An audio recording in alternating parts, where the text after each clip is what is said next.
one of the things about the system is it is true multi-core processing. We have a lot of respect for the mass and distance. So each station that you see here, each pick and place that's doing a manipulation, it has a dedicated controller. And we're doing all the motion planning, all the output camming, all the triggering, the reading of I/O, all the division work in 800 microseconds so that we can be very, very efficient, focus on the task at hand. We respect the mass and distance. So again, if you look at these systems, and I have, another system here, all the pieces in here, you'll notice from one system to the next, they're all the same. There are different end effectors on the pick and places, depending on what we're doing. This is an O-ring installation, for example. On the previous system, we were doing radial orientation, part inversion. Here we're doing this is adding manufacture of a syringe plunger. But all those pick and places from the bottom up, they're all the same core pieces. They're all running the same software. It's localized into a dedicated processor. So as I said, the true multi-core processing is we literally have a controller for each one of those stations. The mass and distance, if you look at what we're doing at each station, we're not moving very far.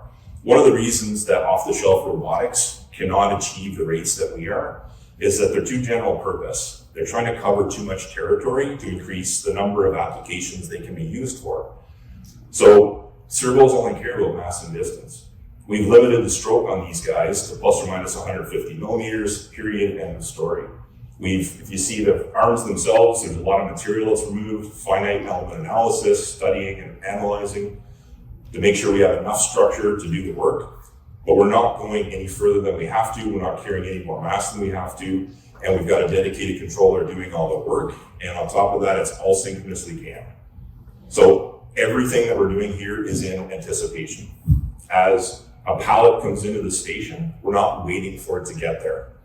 Because this is synchronously cammed, we can guarantee where every servo is at all points, every millisecond from start to finish. It's monitored, and if any servo gets out of position, we have very tight position following error on these things. Any of those servos gets out of position, the system will take care of itself and shut down, which means we don't have to wait for the pallet to get there before we actually come in. And we also have offline simulation tools where within our motion planning, when we figure out all these motions, the pallet is coming into the station as the pick and place is coming in to, either pick apart or place apart or do some assembly work. Within our simulation tools that we do offline, we make sure that as a targeted approach, we're making the most of that because we can guarantee that the pieces are going to be where they're supposed to be.